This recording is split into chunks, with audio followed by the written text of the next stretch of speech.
E whakamana ana te pirimia tuarua hau a Paula Bennett I tōna Māoritanga o tirā tōna whakapapa Waikato Tainui. Engari, kua pupu ake te pātai he aha hoki tēnei mea te kaitōrangapū Māori. He tangata aro ki ngā kaupapa Māori, he tangata whakapapa Māori rānei. I haere ake a Tāmatiri Mene Sprout ki te tuku I te pātai ki te marea.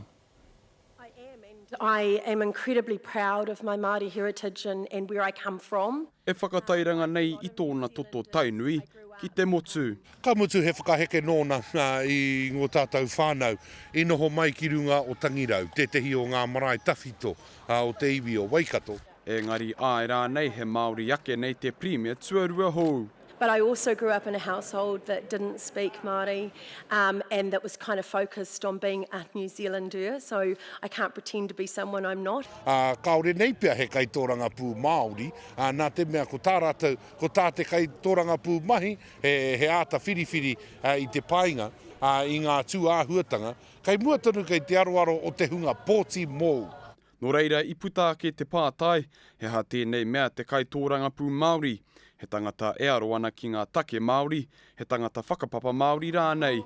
I tukuna te pātai ki te hunga tauira, e whakapōtaitia nei ki ngā tohu paitahi. Ko ngā taha e rua, taku whakapai, kia noho tauri te rā tuāhua. You do what's right for all the people, not only for Māori but for everybody. Me he mea he Māori, kei te whai koe I era momo ara, ara ngā tikanga, te kawa, mōhio ki te kōrero I te reo. I would like to think if we're being represented by Māori, they've shown us that they have the best interests for Māori at heart. Heoi, hei tā rā hui papa, toi hei o te rōpu whakahare o te iwi, hei ahanga uara Māori, ko te whakapapa ke te mea matua. Me mea he Māori tō whakapapa kai roto I te ao tōrangapū, kā tika he kai tōrangapū Māori ke koe. Hei tāna nō kua o ti tonu I aia te whera kaupapa pai me tōna iwi ake.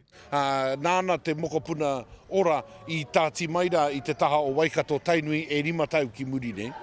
Ko ia tēnei e kōwhiriwhiri ana I te āhuatanga o ngā whare mō ngā hapori.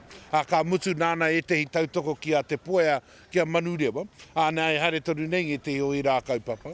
Te āhua nei e tōtara wā hirua ana te motu ki te taira o Bennett. Maroto pea I ana mahi e kite ai te whakautu. Tāmatiri Mene Sprout, te karere.